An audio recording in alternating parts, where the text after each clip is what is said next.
Right, Assalamualaikum and very good afternoon, everyone. So, welcome to APMTT EMC webinar series 10 by Mr. Francis Leong. So, today, Mr. Francis Leong will share with us a topic entitled Antenna Arrays, Active Impedance and Beamforming. But before we start, let me share with you guys a little bit information about our speaker today. Mr. Francis Leong started as a microwave circuit designer and has been in the RF EDA industry for 30 years.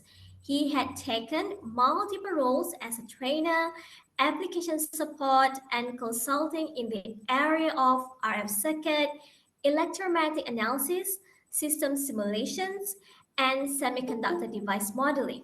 He is currently working with Optani Limited to provide sales and technical support for the Asia Pacific regions. So without further ado, please welcome Mr. Francis Leong. Right. Well, first of all, thank you to IEEE Malaysia for having me today. My name is Francis Leong. I am based in Singapore. And as Dr. Asmi said, I'm now working with Optani, which is a company in Finland, specializing in solutions for antenna design and performance enhancement. So let me share my slides with you here.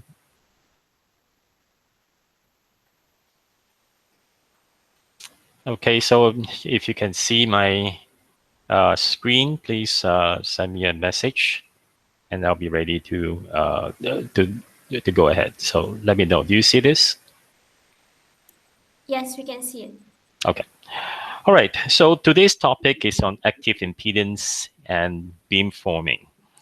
It is a very broad topic. So today we have a lot to cover. I understand that we have 1.5 hours, but as I understand, the attention span is hard to sustain for 1.5 hours. So I will try to make this as bearable for you. I should be able to cover within 1 hour, and also the rest of the time we'll have questions. So if you have any questions along the way, perhaps, I don't know, how do you either go by voice or you go by messages? I think that's fine. I guess I'll leave it to IEEE Malaysia to manage that. But please feel free to ask questions, because we are covering a lot of very new topics here. Okay. Well, as I mentioned earlier, Optani is a company based in Finland. And in Finnish language, antenna is called antenni.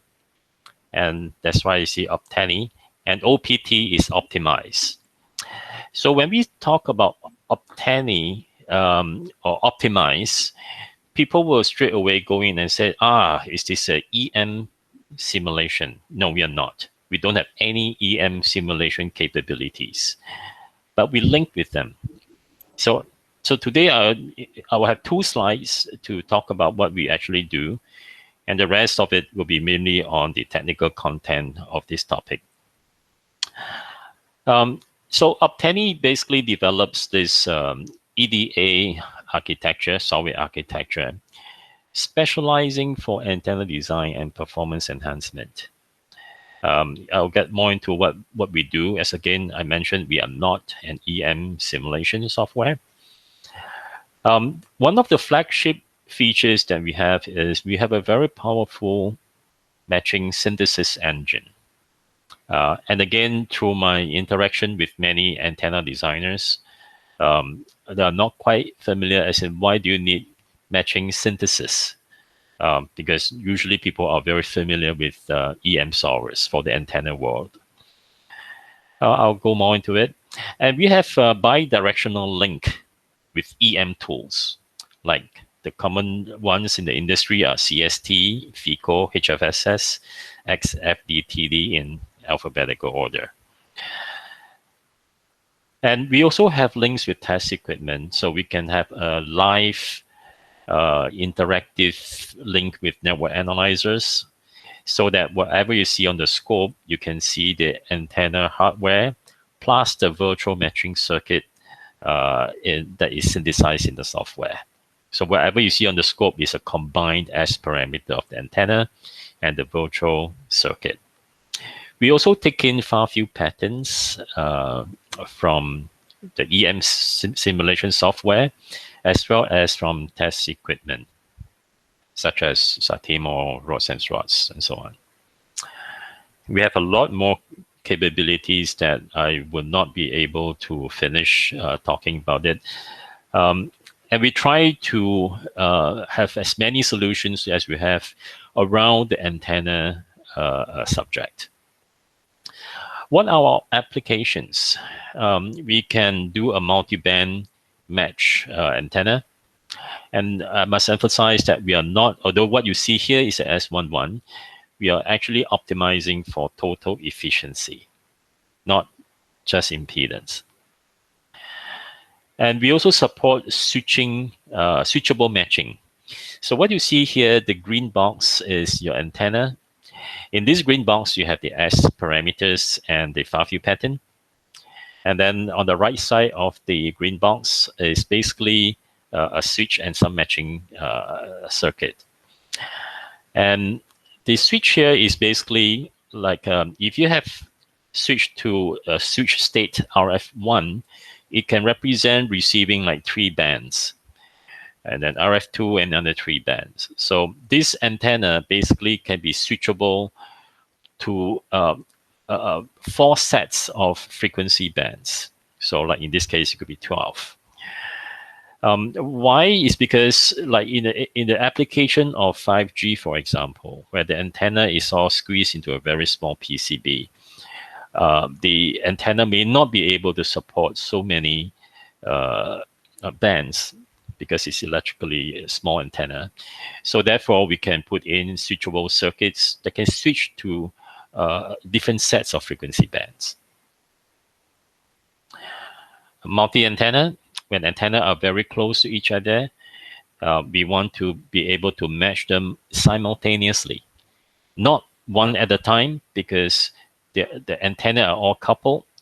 If you were to match them one at a time, the moment you go and match the second antenna, the first matching circuit will be off. The reason is because the moment circuits are added to any of these ports, the far field pattern and efficiency would have changed because there's a disturbance to the current distribution. Tunable circuits, like you may have a variable capacitor here, which has maybe thousands of capacitor values. You can switch and optimize the tuner state. And the latest innovation that Optani has is in the area of antenna arrays, which today we'll talk almost 90% of what we have here. And the second slide I have regarding Optani Lab that many people ask is how different are we from other RF circuit simulators? And again, as I mentioned, we are not an EM simulator. Then how different are we from the other circuit simulators? Well, the most important one is Optani Lab is specific to antenna. You have other circuit simulators in the market. Some of them has been around for decades. Very powerful, but they are not specific to antenna. They have many other features like system level, electromagnetic, or even thermal. But it is not specific to antenna. And what does that mean to an antenna designer? It means that if you want to match your antenna, the general circuit simulators, they basically are matching impedance. They match S parameters, which is not good enough for antenna designers. Because antenna designers, you want to be able to import the S parameter and the far field pattern, and you want to optimize not S11, but you want to optimize for total efficiency. And this is a very key feature of our software and the main difference between ours and other software. In fact, we don't see any other software that is very close to what we do here. And in the area of optimizing efficiency, we have a very powerful engine that can synthesize various topologies, various circuit topologies to do the matching. And again, I have spoken with many antenna designers, and many of them said, I don't need matching circuits. I do everything in the EM world. That is true, but not in the area of electrically small antenna, and certainly not true in the area of compact arrays that we are going to talk about today. And I'll explain why I said that. Supports tunable matching. I mentioned that you have the antenna consisting of a well, of course, the antenna structure itself, the resonator, as well as the tunable circuits that you can't run away. You must have the switches to switch from band to band. So that is something that we can do very easily, but not the case for other general circuit simulators. We not only have circuits, we also can have beamforming capabilities very fast that you will see later on. Whereas other circuit simulators are very limited in function. We have a lot more about Optani Lab, but that's not our point here today. So I'll just mention a few of the key ones. Okay, today's agenda. The focus is on compact steerable antenna arrays at millimeter wave frequencies. The key here is compact, because compact means the antenna elements are very close to each other. There is significant coupling between them, and therefore the active impedance phenomenon will come about. So that will actually complicate things a lot. So today's agenda is really to talk about how do we address this issue about active impedance. We have a lot to cover. So the first thing is we talk about what are the traditional methods and what the issues that they face. They probably don't know that they are facing these issues because they are so used to the traditional methods, but I will go through in detail to describe them. And then I will explain what the flow that we recommend as a new and unique way of doing things. One of the things that we do first before we do any design is that we do an assessment of the array. Assess the characteristics of the array that is designed in the EM's simulator. And what are we assessing? We are looking at what is the beam characteristics based on the antenna itself, the current state in the EM simulation software. What is the status? What is the beam scanning range? The limitations of theta and phi? What is the bandwidth potential of the antenna? Before we start to do anything else, we want to see what is it. Is this antenna suitable or not? If it is not suitable for our band of interest, how can we overcome? How can we provide inputs to the EM simulator to make changes to the EM structure, to the antenna structure? Then we talk about active impedance. So in today's presentation, we will talk about a benchmark of a 4x4 array operating at 57 to 70 gigahertz. And in this case, this plot on the left here is basically what you have simulated in EM. It doesn't have very good impedance match. And how can we turn from this poorly matched impedance to a well-matched broadband impedance? Then after that, we'll talk about beamforming. How can we use the software to do beamforming in a different way from what people have been doing, entirely different way? And that includes how can we steer the main beam with a desired gain. How can we do side lobe suppression? How can we do a null synthesis at a certain angle so that we can reduce interference at that direction? So you see a null over here without affecting the main beam. And all these have to happen while we have achieved broadband efficiency, of course. Then we'll talk about how different topologies can affect beamforming. Um, I'll go more into detail of what this is, because if you have been using EM simulators, you probably have one topology that is what you design in the EM world. But we are talking about how can we have very quickly to have different topologies. I'm talking about like within seconds, you can have different topologies that can meet your impedance requirement. And from there, how you can decide which one to choose.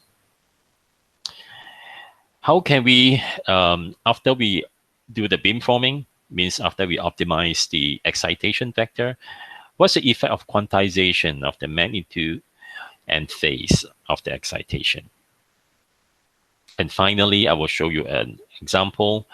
How can we do a co-simulation between CST and Optani so that we can have guidance from Optani? What are the changes that we need to make in your EM model?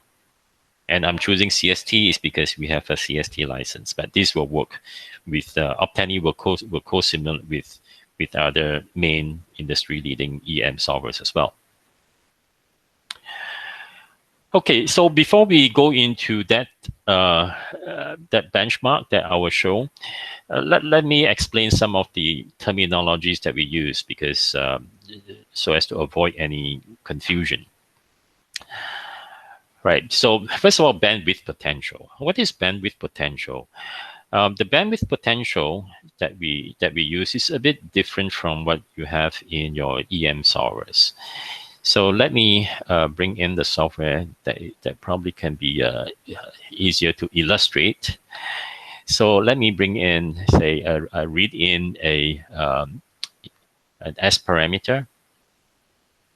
So I have the S parameter of the antenna. And I should also read in the radiation pattern or the efficiency data. I should bring that in so that I can optimize that. If I don't bring in this data, Optani Lab will assume that this antenna is perfectly radiating 100% at all frequencies. Okay, but so I'm not going to bring that in because my point is to explain what bandwidth potential is. Okay, so let's say I'm going to match, conjugate match this antenna at 2 gigahertz. So I can mesh at 2 gigahertz.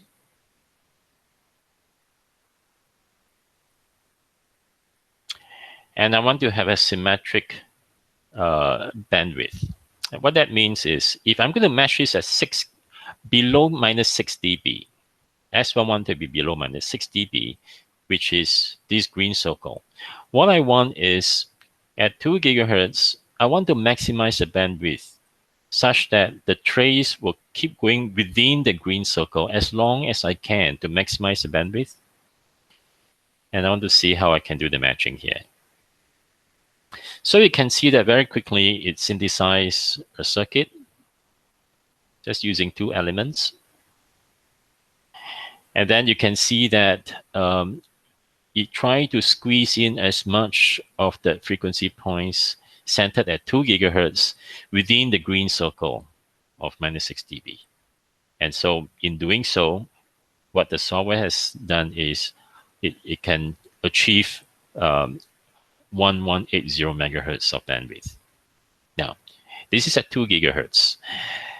What if I were to do the same thing for all frequency points from, I think, 100 megahertz to 5.3 gigahertz? At every point I do this conjugate match, what kind of plot do I have? So in this case, I call this the bandwidth potential. In bandwidth potential here, same thing. I want to match using 2 elements to match it to below minus 6 dB of S11. And I want to optimize the symmetric bandwidth. So then what it's doing now is at every frequency point, it is doing a conjugate match to minus 6 dB of S11. And then it will plot out what that trace is. This trace is called the bandwidth potential. The antenna is centered at about 1.9 gigahertz, about 2 gigahertz. So therefore, the bandwidth potential is the highest at about 2 gigahertz. So if I were to match this at 2 gigahertz to minus 6 dB and below, I will have a bandwidth of 1118, which is what I see over here.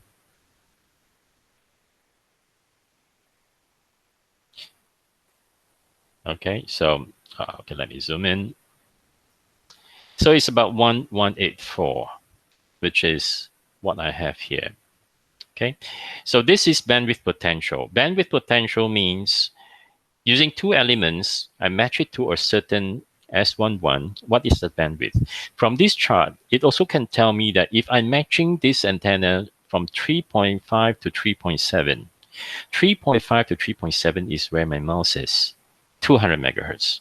But it says it's below, which means if I were to match this antenna from 3.5 to 3.7, I will not be able to achieve minus 6 dB of S11 if I want to get a bandwidth of 200 megahertz.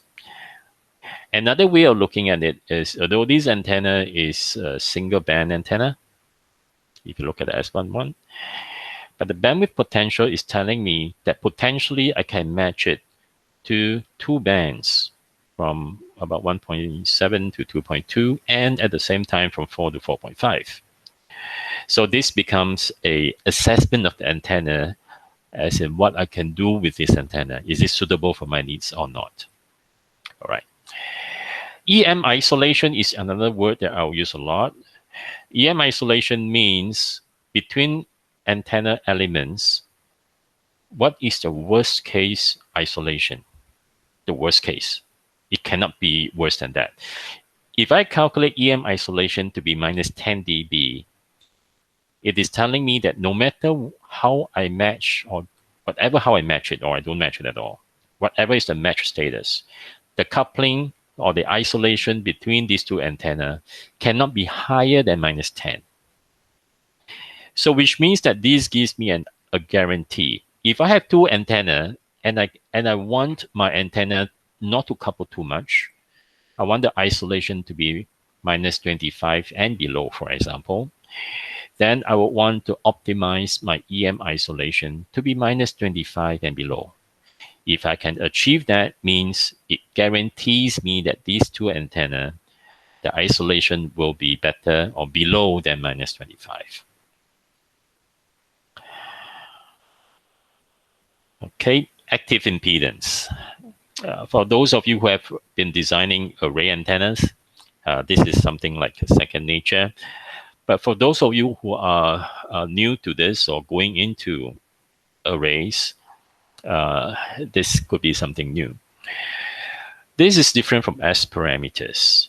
Let me explain. So if you have one antenna and you look at S11, this is well matched. And S11 means this is 50 ohm match. If I put a few of these unit cells together, and I have S11, 2, 2, 3, 3, and 4, 4.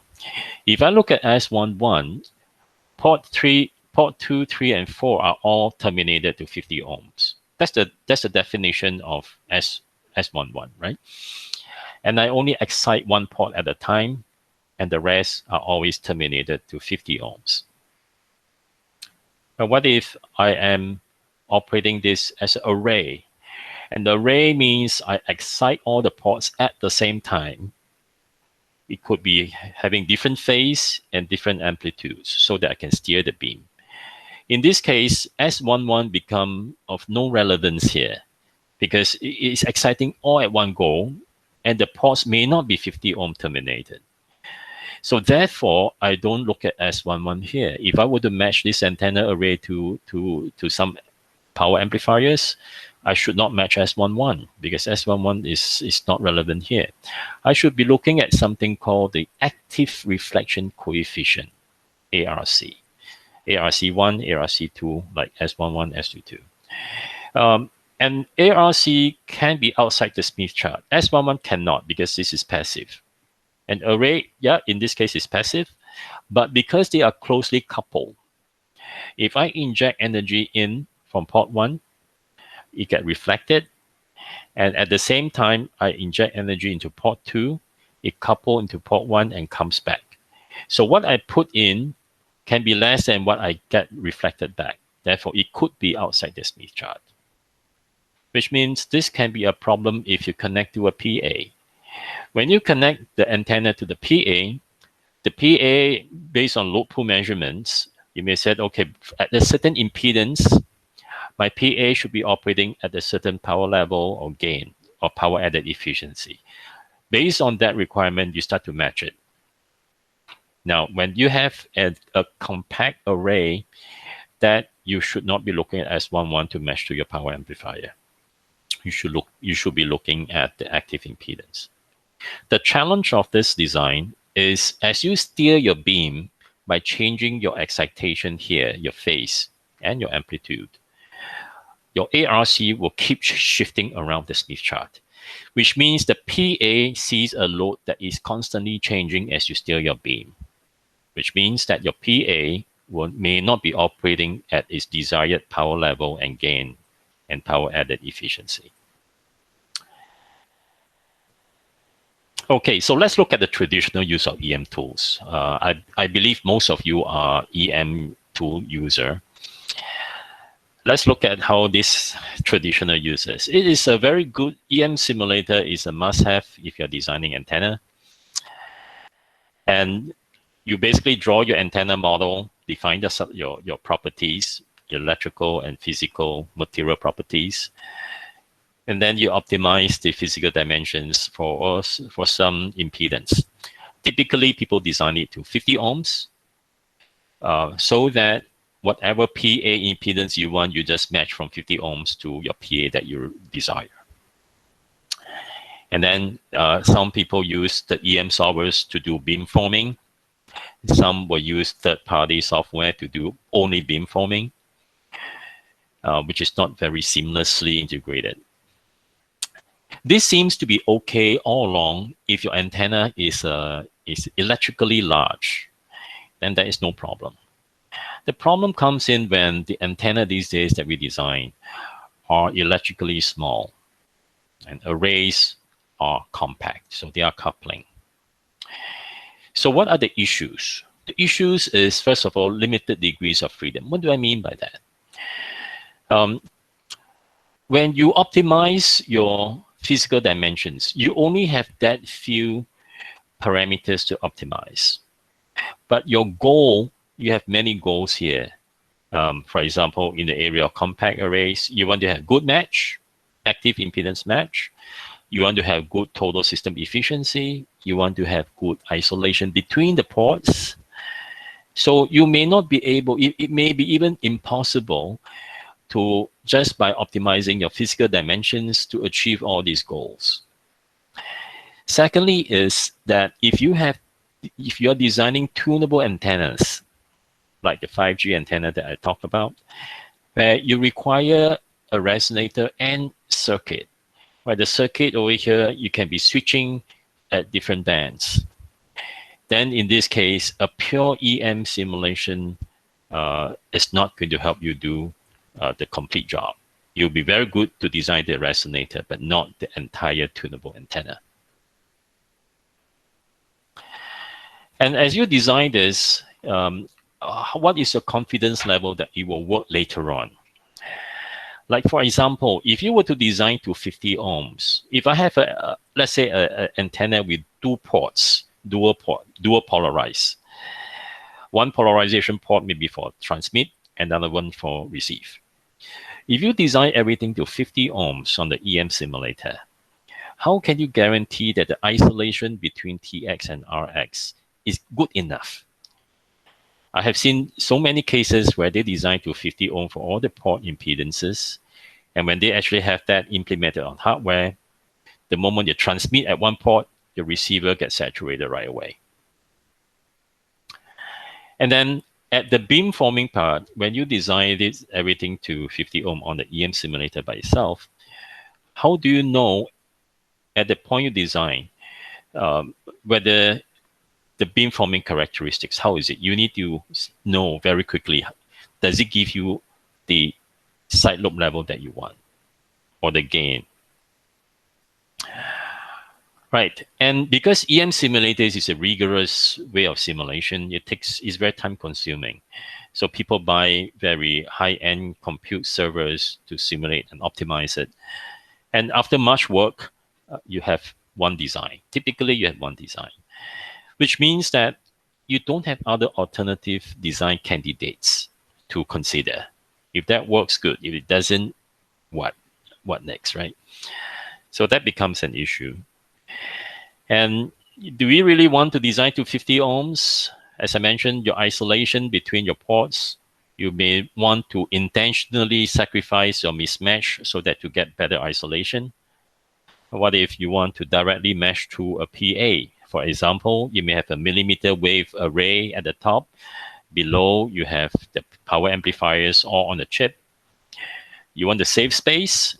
You don't want to match your design to 50 ohms and then have matching circuit to your PA. You want to directly design your antenna to your PA impedance that give you the power level that you want. So that will save you space and time.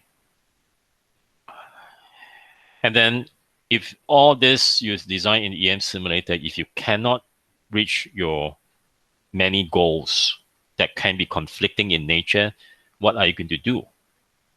So therefore, we talk about, oh, and the last point is about excitation. How can you speed up the optimization?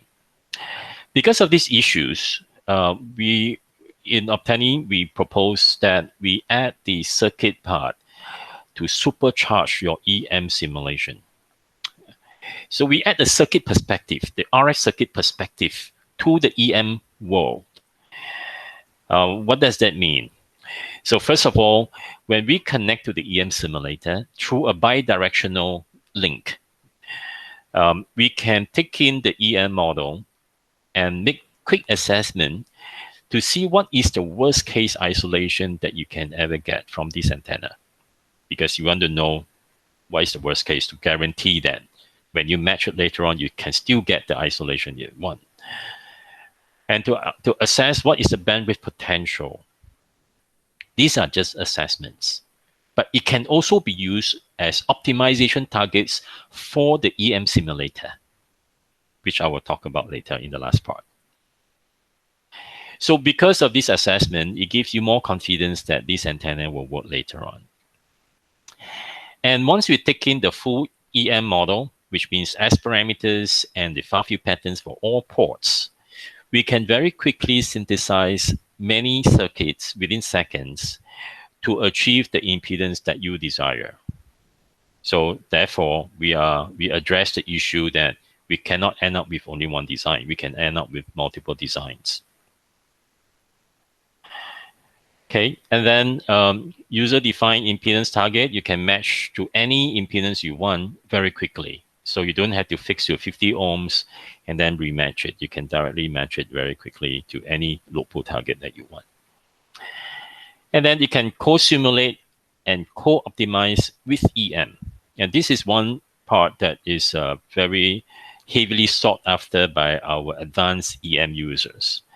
So when you are designing and optimizing your antenna in the EM software, by connecting to the circuit, to the RF circuit technology, it gives you a lot of freedom, a lot of degrees of freedom to improve your antenna model in your EM software without having to get out by having this co-simulation with this software. The last piece of this puzzle is beamforming, which what you need is super fast beamforming, so that at the click of a button, you know, is this beam characteristics, does it fulfill your needs? So one thing is you can have a very quick assessment on what is the scanning limitations of the antenna that you are designing in the EM world at the moment. So you can look at what is a range of theta and phi that you can steer your beam given a certain gain. It can also tell you that at certain angles, certain theta and phi angles, your active impedance is going to get outside your Smith chart. And then once we have that, we can then optimize your excitation vector for a particular main beam direction, now in a certain direction, which we will go into a lot of detail in the next half an hour. Quantization effects. Okay, so I think because of time, I'm going to skip this flow because I'm going to illustrate this flow later on. But what I want to show is whatever far field pattern that we simulate in Optani, basically, if you compare with CST, is a match almost one on top of the other. Same for other EM simulators. Okay, so the benefit of this flow by having this link with EM solvers is that we want to promote the best use of EDA tools. EM solvers are very good for antenna resonator design, so keep it at that. And Optani Lab is very good for matching synthesis and beamforming. So let us focus on that and have this integration to give a total solution. And the final benefit is that you can design your antenna or your array in a much shorter time with better performance. Better performance because we basically go through thousands of topologies and choose the best one for this design. And because we can match directly to the PA, at the end, your array plus PA module will be smaller in size. Okay, so let me go in and see how we can transfer from, in this case, CST, because we have CST here, to Optani software. Okay, so this is a recorded CST, and then you can see that there is this macro that you can launch Optani Lab. So whatever you design in CST, once you are done, you can transfer the model to Optani Lab. So once you transfer, it's going to ask you, do you want to transfer radiation pattern as well? Chance is yes. So when you click yes, then CST will start to process the far field data. So this is a 4x4 array. So therefore you have 16 ports here. So let me speed up. Okay, so right here. So once you finish the last port, then it will trigger Optani Lab automatically, and then you see the 16 port S parameters here. So it's just a click of a button, you can transfer your EM model to Optani Lab. Okay, so this is the meat of today's presentation. So what we have is a certain size of PCB that we have to put in our array. And our array, you can at 57 to 70 gigahertz, we can choose to have a 5x5 array or 4x4. And of course, you may say, oh, 5x5 is better because it's more steerable, yes, better power.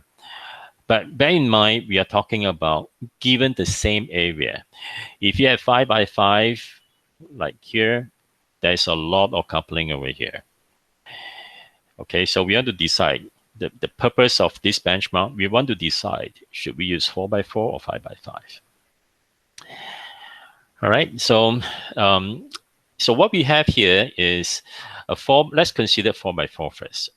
4x4, we have these not S parameters, but active impedance for all these 16 ports. And it's not very good from 57 to 70. Of course, we can spend days or weeks on the EM solver to try to optimize it. But we can really do this very quickly using RF circuit.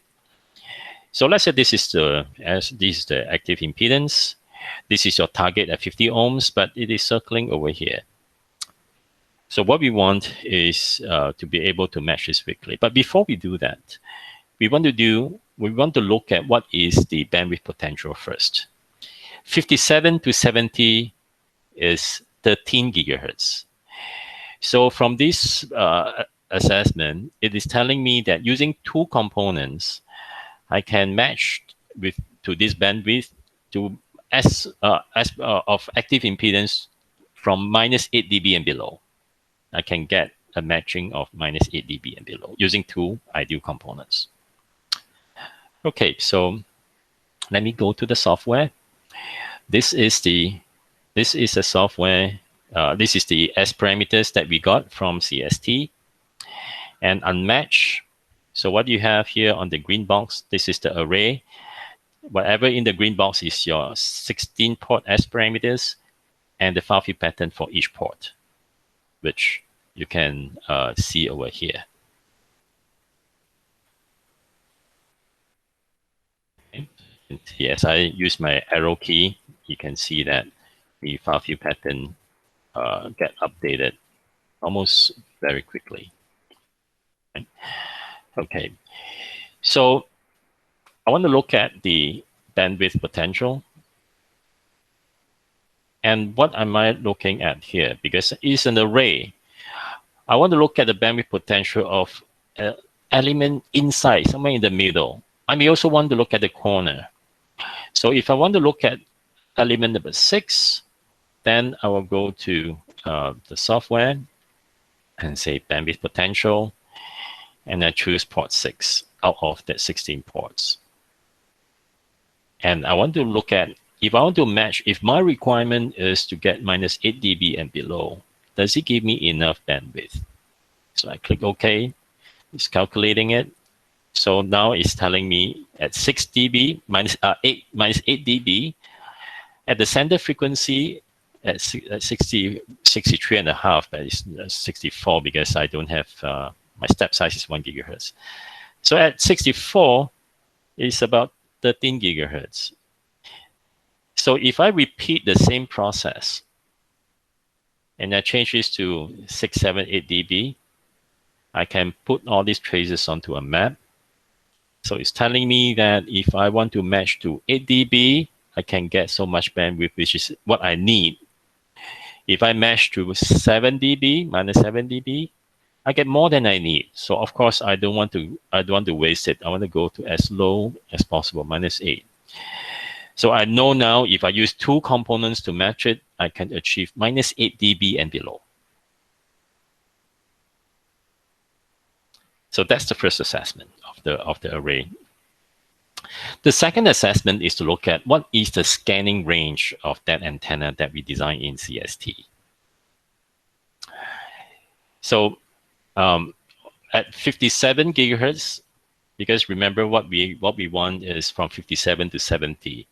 So at the limits of this band and the center frequency, I want to look at what is the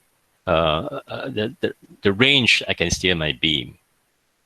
So what you see here is at 57, theta and phi, and then you have certain gain at the legend here. So perhaps it's easier to show you over here. So I can go to array, and then I can look at the total scan pattern. Say at 57 gigahertz. Right, so let's look at the plot on the left. So what is telling me that the maximum gain I can get from this antenna, maximum gain, regardless how I steer my beam, maximum gain I can get at this frequency, 57 gigahertz, is about, let's see, what is the maximum? Maximum is 13.9. Let's look at the top 3 dB, so 10.9 to 13.9. So this captures the top 3 dB of gain, which is here. So what does this plot tell me? It's telling me that if I am steering my beam from theta 0 to 30 degrees, this is the kind of gain that I can get, regardless of phi. For example, if I look at, I show the contour, let's say 13, I think it's 13.3. I think this line is 13.3. Yeah.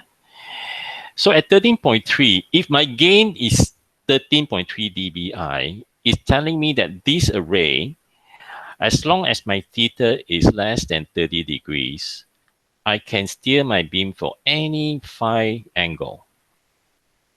That's what it means. I can still get 13.3 dBi of gain.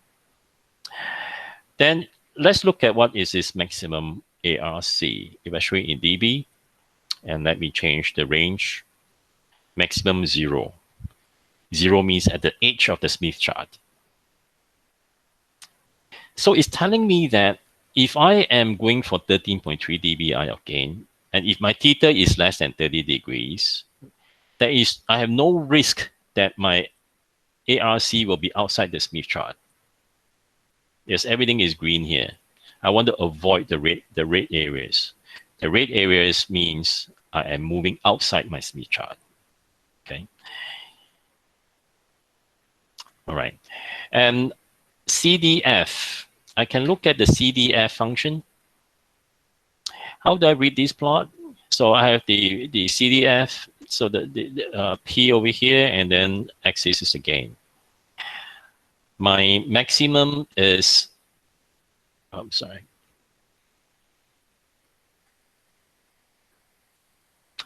Just now, my maximum is 13.9. So from 13.9, so if I look at this plot over here, it's telling me that from 13.9 minus 3 dB, the top 3 dB, so 10.9, so about here. This represents the top 3 dB of gain, and it goes to 0.8. It means that 20% of all theta and phi angles, I can be within the top 3 dB of my gain, which is 10.9 to 13.9.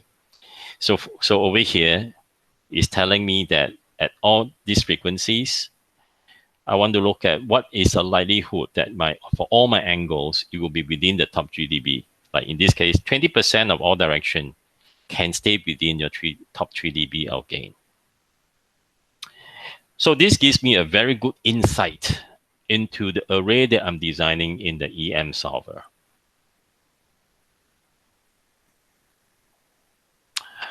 Grating lobes. So we know that if we space out the antenna elements more than half wavelength away, grating lobes will start to appear. So now if you look at the x direction, it's 2.65. At 70 gigahertz, 2.65 represent 0.62 of wavelength. So I'm going to expect some grating lobe at 70 gigahertz. So I want to look at what angle does this grating lobe will start to come in. So I actually right here, you may notice I have two projects. They are the same data, but this is high resolution in theta and phi. So I just want to show you over here using a high resolution. If I choose canonical excitation using the Dolph-Chebyshev, where I can control the amplitude and phase. So at 70 gigahertz,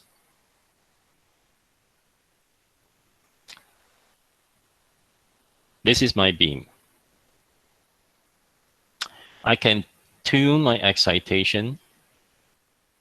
So this is the X to control the phase. This is the side lobe level. This is Y direction, phase, and side lobe level.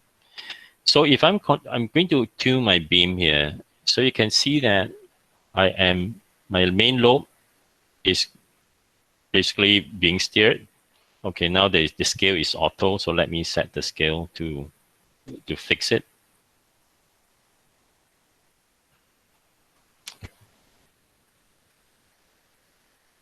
Okay, so let me do it again. I'm going to steer my main beam. So at about now it's 30 degrees. Okay, 30 degrees here. And then I go to the other direction. You can see that at about 30 degrees, your grating lobes start to appear. It's no good, right? So this is a quick way to view your grating lobe. When does it come out when you steer your main beam? Then I look at the Y direction.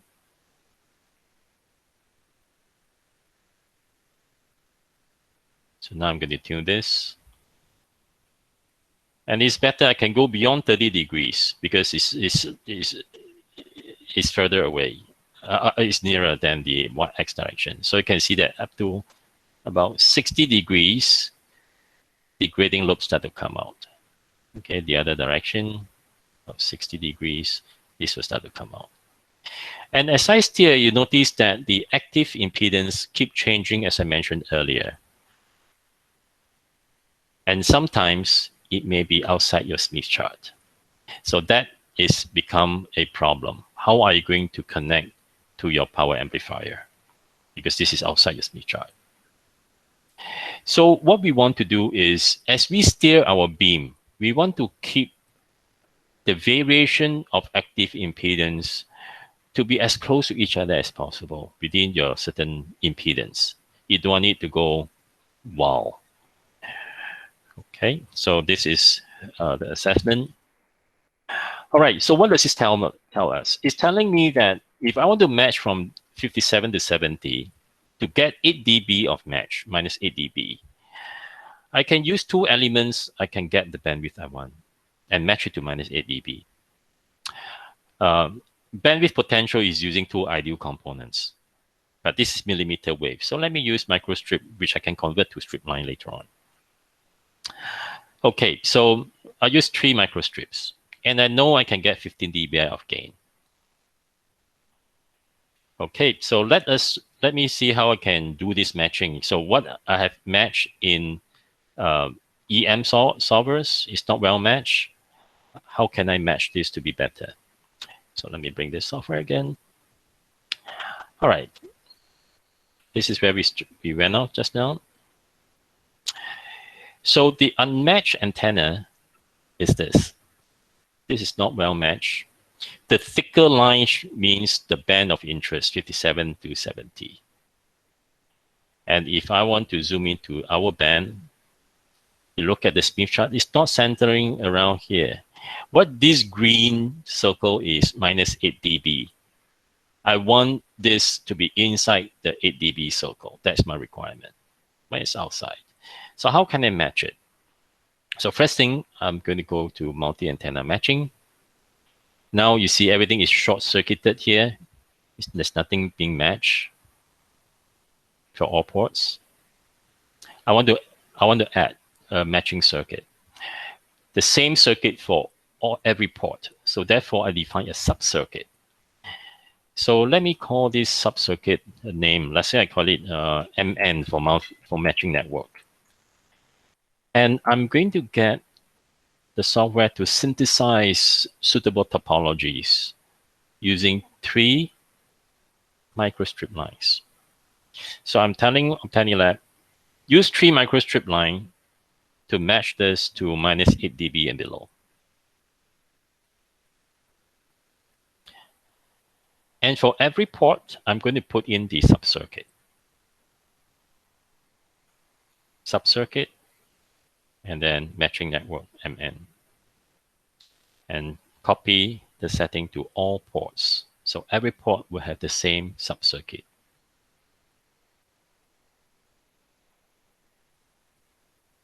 Okay. All right. Then what is my goal? Beam targets. My goal is, let me give you a name. I want to optimize it from 57 to 70. What do I want? I want ARC to 50 ohms. And ARC is always based on a certain excitation. So let me set it as uniform excitation. And I'm not going to optimize my excitation.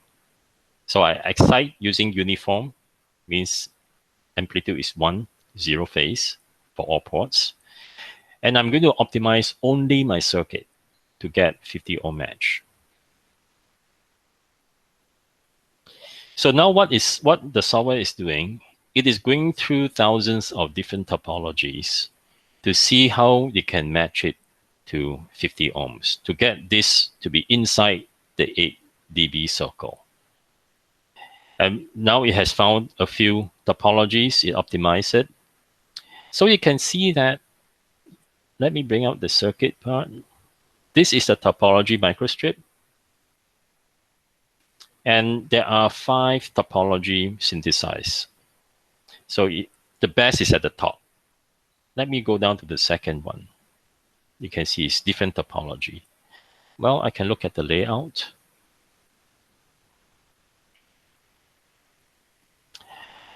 So the first one, the best one, the second one. So you can look at, you can see a different kind of layout so that you want to pick a good performance topology within the certain area that you want. And then for the different topologies, you also can look at, it has got different performance. So let me look at, I want to look at S11 and I want to look at total system efficiency and ARC. So I have the ARC for all the ports 1 to 16, and they're all below even -10. My target is -8. But bandwidth potential tells me using 2 components, I can achieve -8. But now I'm using 3 elements. So I should get below 8. So I get -10, which is good. So now you can see that the first one, and let me set this to all the port to show you the same plot. The second topology is about the same, also -10. The third one not so good, but still below -8, and so on. So I have 5 topologies here. So therefore, now with this topology, I can then, from here, I can connect to CST or HFSS. I can transfer it over to the CST's to EM simulation, and then you can do a verification there. Right. So very quickly, now I have 5 designs. And Optani will recommend me to use the first one because this is the best. So if you look at total efficiency, the first one now at center frequency is -1.1 dB. I look at the second one, okay, it's 0.99, but overall average is not as good as the first one. And then you can see it's getting worse. This is so bad. It's almost unusable, right? So I have 4 designs here. So let's use the first one. So now I can, and if I zoom into the band that I want, and then indeed I can see that my Smith chart is within that 8 dB circle. Okay, right. So I can do the matching broadband very quickly within seconds. So without the matching, I'm sorry, I keep switching to and fro. Before I do the matching, you look at total system efficiency is not flat and is quite low. Now here comes to almost -5 dB. But when you well match, total efficiency is flat and the worst is about -2 dB. Okay. Okay, so that's the first part of our presentation. And then people may say, oh, how accurate is the synthesis? If I take that synthesis, because we are still doing circuit, and we put that into EM solver, we simulate it. So our circuit model matches quite well with the EM model.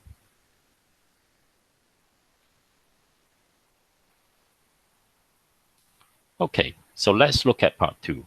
I have finalized the matching part. Let me do beamforming by optimizing the excitation vector.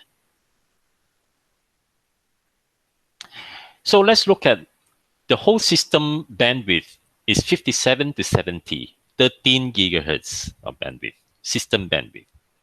Now I put in a beam. My beam is at 57 to 60. My channel is 57 to 60. I want to optimize my excitation vector for theta and phi to be 0. And from the assessment, I know I can get 15 dBi. So I'm going to go for this target.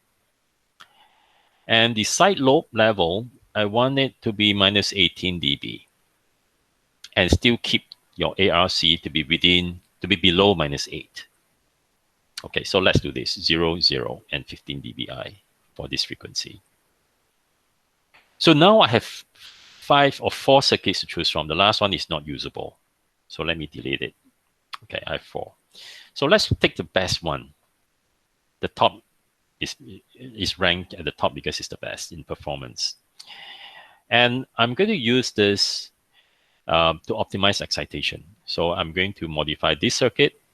First thing, I'm going to fix this. I'm going to fix the matching network because the matching network is already finalized. So I'm going to fix it, and I'm going to optimize my excitation. First of all, frequency band is 57 to 60 for this channel. I'm going to delete this. I'm going to optimize for the main beam. 0, 0 for theta and phi, and the gain is 15. I can choose 3 dB bandwidth if I want. And what am I optimizing? I'm optimizing excitation. Okay, manipulate and phase. So I fix a circuit and optimize the excitation.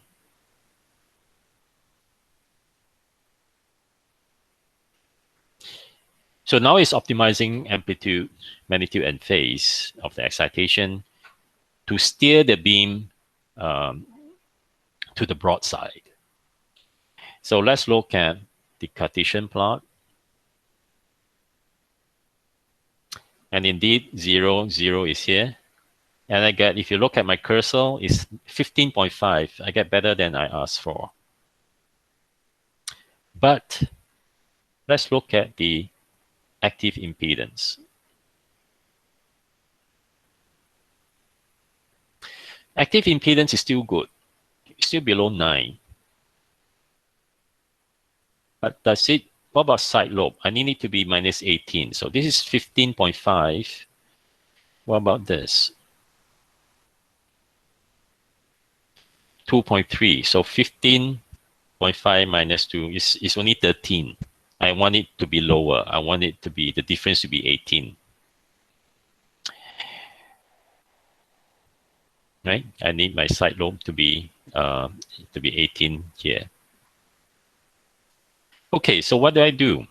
I go and modify this, and I'm going to add an additional target. I want to add my side lobe to be below minus 18. And I'm going to optimize the excitation.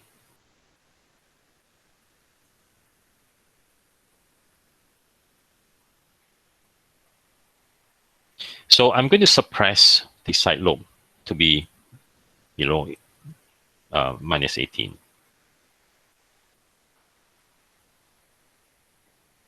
Okay, so let me look at that again.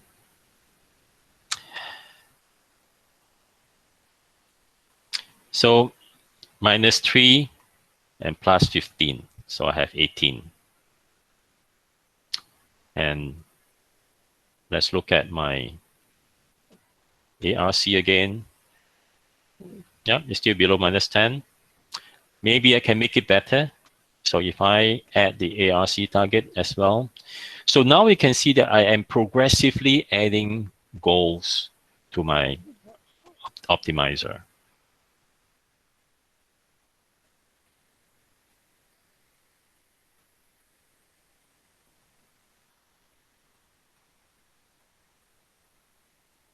So this flow basically allows me to have a very integrative approach to controlling your active impedance, total system efficiency, and the beam characteristics. So now you can see that it takes longer because I have more and more goals being added.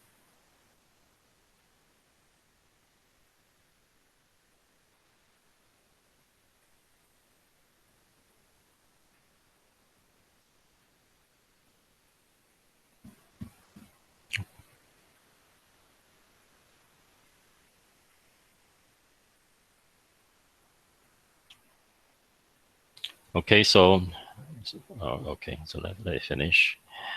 Okay, so so now you can see that I get my side lobe even lower, and then my active impedance is also better. Just now was like 10, now it's like minus 11 or minus 12. So that completes my first beam over here. The second beam, I want to make it more complicated.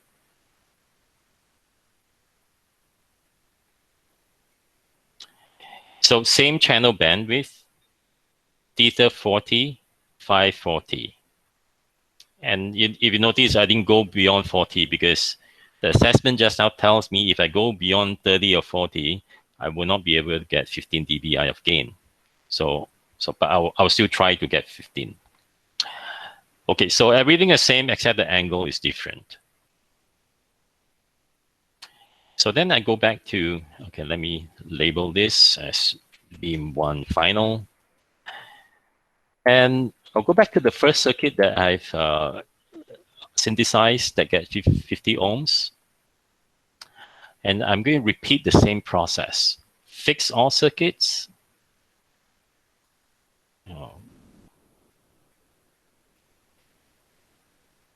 40, 40, okay.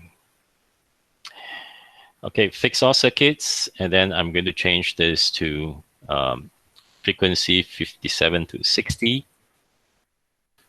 And my main beam is 40, 40, and I try to get 15. The assessment tells me it's not possible, but I'm trying to push for it. And I'm going to optimize excitation.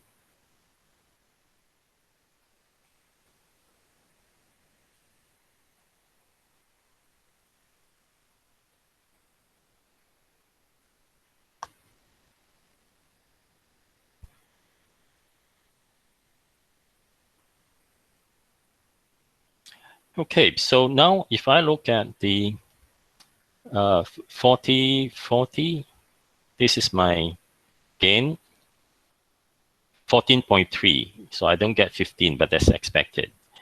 And the side lobe is more than 20, so I can leave it as it is. Let's look at the active impedance. It's bad. It's now -6. So how can I improve it? So now I go back to my circuit, and I'm going to add ARC to it.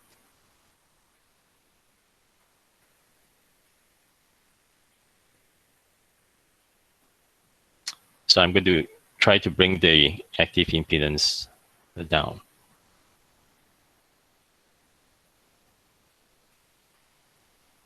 So the process that we have gone through is entirely new to the array world.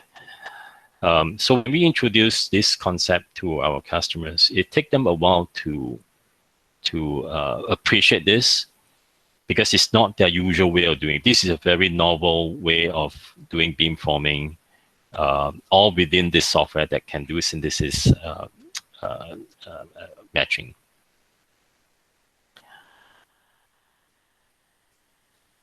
Okay, so now I just do a check of my beam. Still good. And my active impedance. And I have to bring it down to below -8. Okay, so then I can look at the 2D plot.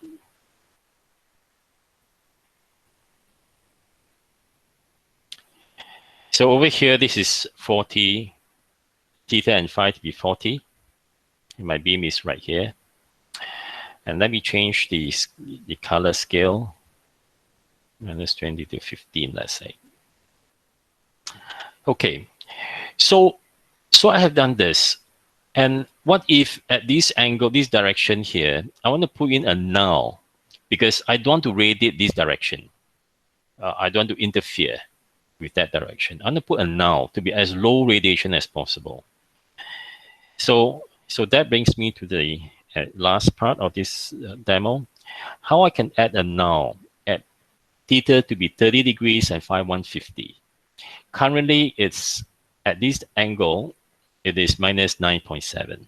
I want to bring it lower, like in this case, -24, without changing the main lobe. So what I do here is I go back to this beam here, and I could add in one more, that is to add a null. And I think it's 3150. I try to push it to very low. Of course, it's unlikely we'll get that low, but we'll just go for the lowest that you can go.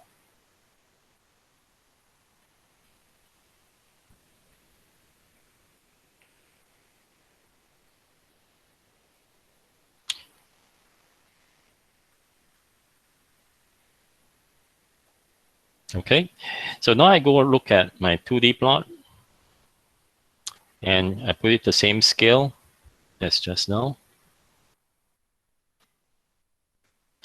So you can see now there's a null here. And I can look at the marker. It's minus 24. It was minus 9 just now. If I compare the plot, you can see that the main beam is the same. But now once I add the null, the main beam is maintained intact. And my active impedance has gone up. So that is the price to pay in order to get the null and the side lobe level and the active impedance to be within your specification. So that's how we get to do the beam tool. Okay, so that's the last part of the demo, but let's have some analysis over here. Quantization of excitation. Okay, I forgot this part. So let's look at this is the last final beam. I want to look at the excitation. And perhaps I convert this to dBm and copy it. Okay, I copy this.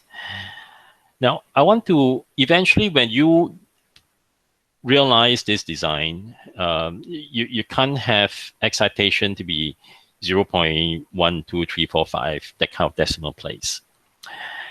So that's why I need to do quantization. So this is before quantization.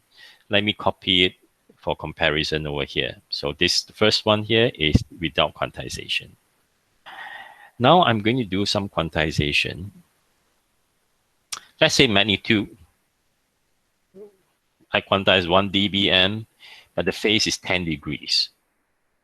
So when I click that, you can see that the phase here will all latch on to every 10 degrees.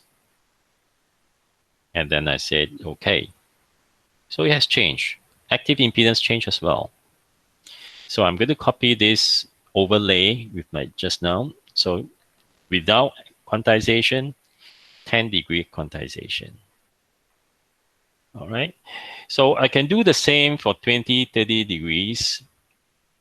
So you can see that as you go up to higher quantize in terms of the degree step size, your side lobe get worse. Okay.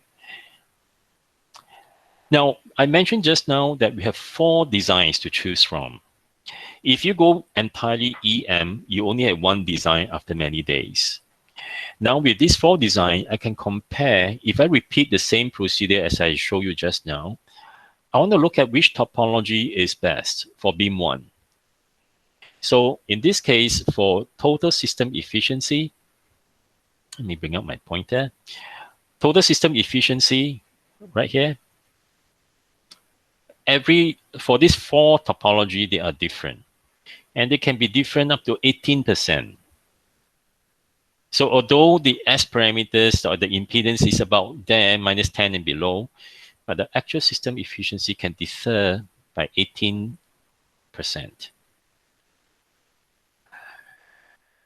Okay, so in this case, topology number 3 is the best. And then if you look at the beam 1, I look at in terms of side lobe level, although all of them meet my minus 18 dB requirement, but some can be even lower by 2 dB. So in this case, I will choose, if this beam direction is important to me, I will choose the topology that can give me lower side lobe. And look at beam 2. Same thing, I do an evaluation and choose which topology is best for me, because I can quickly synthesize many designs now. Okay. And in terms of the null, topology number 4 gives me the lowest null. So again, if this is an important consideration, then you would choose topology 4 and not topology 1. Okay. So it's not which topology is the best, but which is the best for your requirement, because efficiency may not be a top priority. Okay, so the conclusion of this is EM simulators are accurate, but because it's time consuming, you may have missed out many topologies that can give you better performance. And using the software, we can have a very quick assessment of various topologies, and then we choose one that gives you best impedance as well as beam characteristics. Okay, bear with me a little bit more. I'm not done yet. I'll try to do it before four questions if there's any. Now, back to our first question. So should we use 4x4 or 5x5? This is our main question here in this example. So if I repeat the same procedure for a 5x5 array, and for beam number 1, the broadside beam, I find that whether 4x4 or 5x5 give me about the same gain. In fact, 5x5 get less gain. ARC is worse than 4x4. So there is no benefit for me to go to 5x5 for beam 1. Then if I look at beam 2, 4x4 is also giving me better gain. ARC is also lower. The null synthesis is also better. Does this mean that 4x4 is better? In this case, perhaps. But let us go deeper. Now, because there's increased coupling now, again, of course, if 5x5 normally will give you better gain, but because now we have increased coupling over the same area, 5x5 doesn't give you additional gain. The steerability is not as good because your side lobes start to rise because of coupling. So, but if we look at the bandwidth, we were having 13 gigahertz, 57 to 70 as a system bandwidth.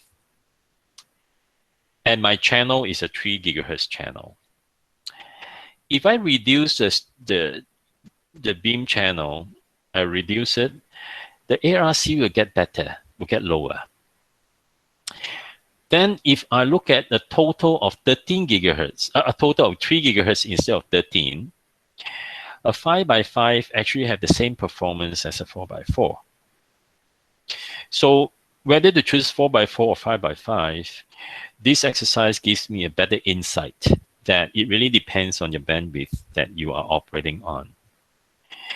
And then if you look at EIRP, 5x5 is better than 4x4 for a 3 gigahertz system by that much. But as your system bandwidth increase to 13, the increase of EIRP in 5x5 get lesser and lesser. So it means that up to a certain bandwidth, a 5x5 advantage of EIRP get lesser. Okay, so that is the end of my benchmark. But before we open for questions, I actually have this request for the past webinars in other countries that they want me to show them how to do a co-simulation between CST and Optani Lab. So therefore, I just added this. This is the last video for you to enjoy. So what we have here is a unit element with 2 ports. One port can be used for transmit, one for receive, and they are in different polarization. The goal here is to have good match for port 1 and port 2. We want isolation to be less than -25. Isolation to be as low as possible. And I want the bandwidth to be bigger than 1 gigahertz for each port. So if you were to go by the traditional way in EM, only EM, you're going to optimize certain dimensions to try to achieve these 4 bands. You may not be able to get it. Likely you will not get it because there are just too few room to move. But if you add the circuit part, that's a different story altogether. So what we do is, instead of having all targets to do at the same time, we only optimize for bandwidth potential and isolation, EM isolation. We want to guarantee the isolation because matching we can do later. We only optimize for isolation and bandwidth. Then later on, we use Optani to match for both ports. So let me show you this video. It's a short couple of minutes. Okay, I'm going to pause here for a while. So now what you see is in CST, I'm going to parameterize. I'm going to run a parameter sweep. The sweep involving the chamfer corner, the slot length, and the slot width. So you can see that I'm preparing for this parameter sweep. Okay, so after you run the simulation, of course, I can't wait for it to finish. So this is the end of the simulation. I got the S parameters here for different parameter sweeps. Okay, and then I have in post processing, I can set up the um, template. This is post processing. Sorry for the resolution because I didn't save this in high resolution. So what I have set up in the post processing before I run the simulation is I want at the end of every EM simulation in CST, I want it to go out to Optani Lab to calculate the bandwidth potential at port 1, port 2, and what is the worst case isolation between them. Worst case. This is not S12, by the way. S12 is based on 50 ohm. EM isolation 2.1 means the worst case, no matter how you measure it. So I set it as a post-processing. And I have other post-processing like matching circuit optimization. This is another big topic which I will not talk about it. Okay, so let me skip, fast forward. Okay. So then in the optimizer, I can specify the goal here. Oops. Oh, no. Oh, no. Okay, so sorry. I clicked the wrong button. Okay.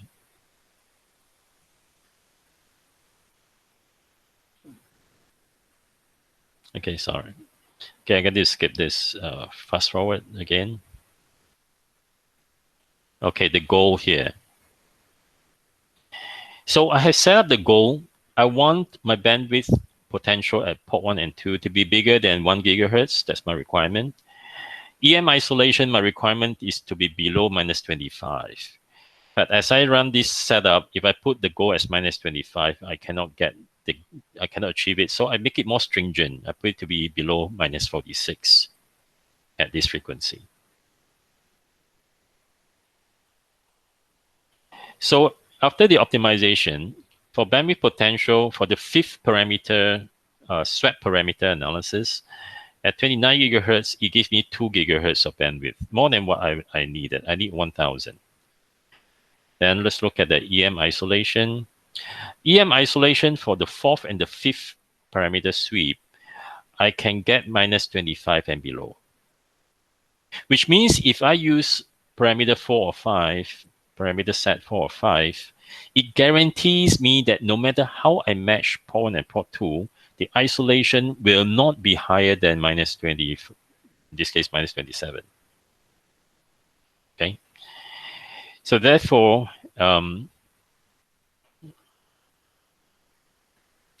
okay, so then I transfer that design for the fifth set. I transfer it to Optani Lab to do the matching. And now you can see that now with the matching, I can get very good match at the band I want.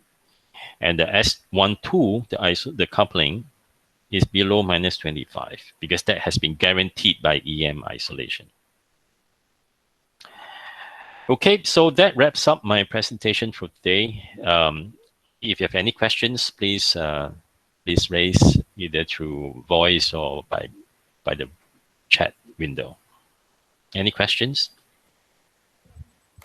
Right, thank you, Mr. Francis Leong. Any question from members of the floor? Or perhaps you may write it in the chat box as well. And don't forget to fill up the Google form.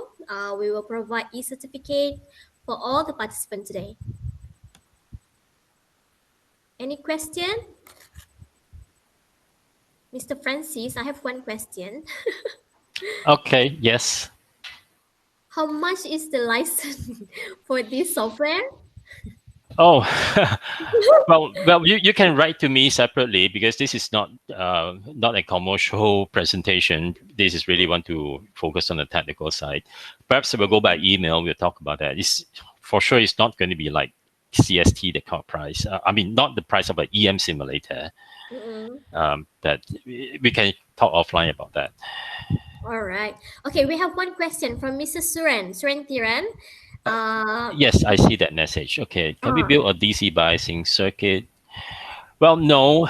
We This is not a circuit simulator like you can put in your DC biasing to bias your active components. No, this is basically is to synthesize matching circuits with all those goals that we talk about. So if you talk about DC biasing, then of course you talk about a circuit simulator like ADS and that sort of simulator. And then okay, pin diodes. No. Oh, okay, I see what you mean. So you're the bias of pin diodes. Well, we don't build the biasing circuit, but you can put in the S parameters of the biased pin diodes. Then yes, then we can simulate the pin diode in this circuit analysis. Okay, so I hope that answered your question. I see another one, ultra massive MIMO design. Okay, we have a customer in North Asia. Basically, they have like 5,000 uh, elements. Uh, so when they simulate this in the EM solver, of course, it takes a long time. So you can put it as an infinite size, and you get some approximation. What I'm trying to say is, because we are not an EM solver, we basically take in whatever you have simulated in EM. So if you have ultra massive MIMO design, as long as you have the S parameter and the port far field patterns, we can read it in and do the synthesis. Of course, it will take a longer time. So what we can do here is we do have array factor analysis. So you can put in, like you put in a 10 by 10, and then you put in one of maybe the middle elements and say, okay, what if I make this to be 20 by 20 or 100 by 100? What is the combined far field pattern like? And once you have that pattern, then you can do the rest, like what we do here. Okay. Any other questions? Right. So another common question people ask is, when you have all these coupling and the matching circuits in it, does it take care of what kind of losses does it take care of? So in a multi antenna system, an array or just multi antenna, the losses are reflection loss, matching component loss, antenna to antenna coupling loss, ohmic loss of your antenna itself. These are all the loss system that you can see in this multi-antenna or array system, and this is automatically taken into consideration. So all these losses that I mentioned can also be graphically represented here. So this is as I move my frequency, you can see this updated reflected power loss, component loss for every port, coupling loss, and your ohmic loss. Okay, I see another question. Okay, Hello. from yes, Hi, Francis. This is Azremi. yes, Sorry. Yeah. yes. Hi, I have experience using this software for a couple of times, yes. and then I think we found some difficulties when we plan to fabricate. I mean, Hmm. for example, when we have the final values, for example, from the software, and then um, well, I mean, the available from the shelf is probably not similar what Optani suggested. And then I mean, we try to use the close components values, and then once we try to fabricate, and then the result is probably Yeah, not as what we suggested. So Yeah. I mean, do you have any suggestion how to make it Yes. close to the fabrication Yes. and things like Yes. that? So Right. yeah. Yeah. We have 80, maybe 80, 90% of the time when we have customers who say what I simulate and what I measure don't match. 80% of the time, we see that is because the reference plane is different. The reference plane in the measurement is different from the reference plane that you simulate. These are all S parameter calculations. It's very matured over the years. Whatever we simulate, as long as you put in the right reference plane and S parameter, whatever how you put it in and connecting together, it should be very close to measurement. So I would say chances is that very high chance is a reference plane is different. Um, so for example, when you, uh, I'm not sure what kind of frequency are you working on. Well, I mean, we tried with 1.8. Okay, Yeah, right. yeah. It's Okay, because so we when know you the have, guys. yeah, yes, when you have about 1.8 gigahertz or sub 6 gigahertz, it's likely that, let's say for mobile phone antenna, you probably calibrate your network analyzer to the end of the cable, and then you on your board you solder a pigtail, and then you do a port extension. That's not good enough. A port extension is not good enough from our experience. So when you calibrate to the end of your network analyzer cable, and then you connect to the SMA of your pigtail and do a port extension, thinking that your reference plane will then now move to the end of the pigtail, that may not be the case. So what you measure may not be correct one. So what we always recommend customers is if you can find somewhere on your board that has a short or open or even a 50 ohm match, measure it and verify that. Likely that it is not an open is not an open that you measure. So therefore you have to do a calibration on the software. So we can, if you have more detail of that, we can talk offline.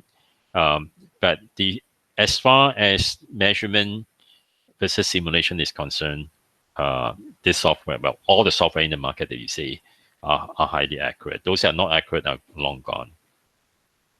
So please email me your specific topic with the material. If you have the material, even better. Like what are your measurement data?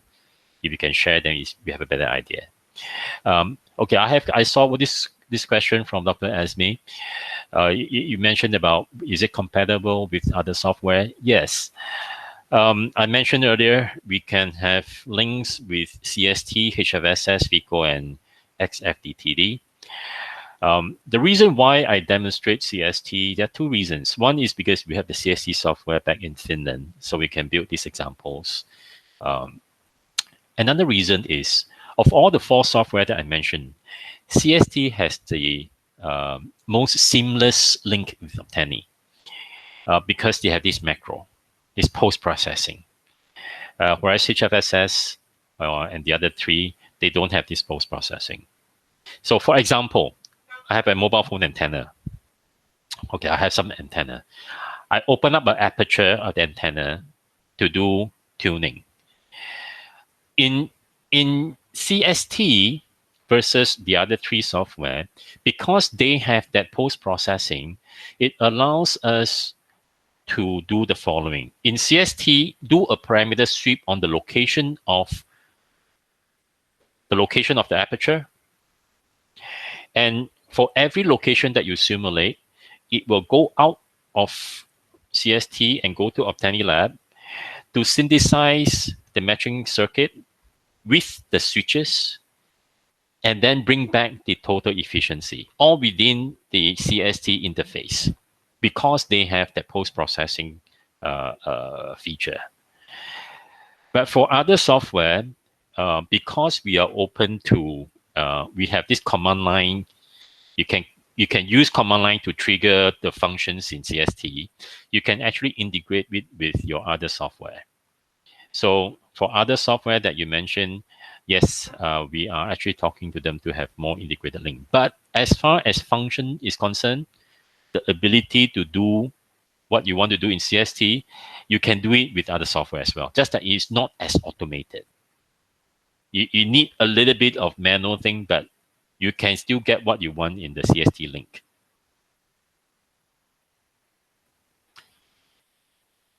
Okay, any other questions?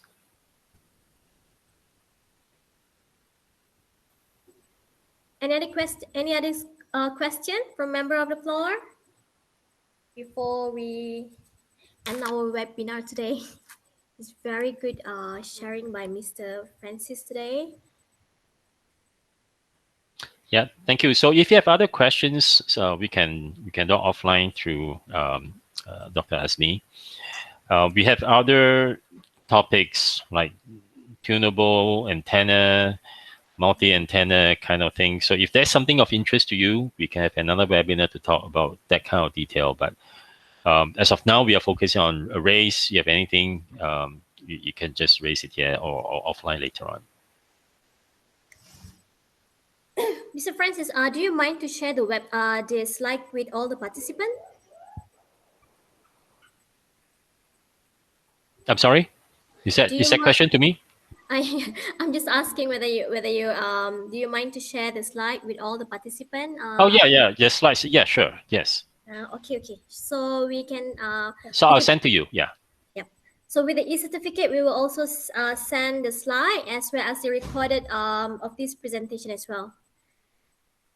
So if there's no more questions, but before we end this webinar, can we take a group photo, everyone? Ah. Can everyone please turn on your camera so that we can take a group photo, a quick one. Let me change the change layout. Okay, please. Oh, you guys are good. Even a group photo online. Unfortunately, I don't have my camera here, so I can't join you guys. Sure. Oh, all right. Mr. Francis, probably you can you stop do presentation? I mean, showing the Yeah, yeah, I think stop presenting. So yeah. Now it's good now. Sorry for that. yeah. Oh, too bad. So you don't have your camera, so I'll put the picture that is on the poster. Yeah. okay. All right, everyone. Anyone else to turn on a camera? Perhaps Bikash. Okay. If there is no one, so I'm going to take a pictures. I'm counting. All right, one. Hang on. I would like to make it bigger. Okay. 1, 2, 3. It's cool. Okay. Right. Thank you, everyone. Thank you, Mr. Francis Leong, for your Thank you. time. Yeah, thanks everyone. Thanks, Dr. SB and everyone. Thanks. All right. Thanks, Francis. Thanks. Okay. Bye. Bye. Okay, so Dr. Azrami, so Yeah. you can please email me about the details of the question you had just now. Then Sure. we can take it offline. Yeah. Sure. Yeah. Thanks. Stay Yeah. safe. Thanks. Okay. Okay. Bye Stay safe, then. everyone. Yes. Thank you. Bye. Yeah. Bye bye. Bye bye. Thank you, Yeah. Bye bye. everyone. Bye bye. Bye.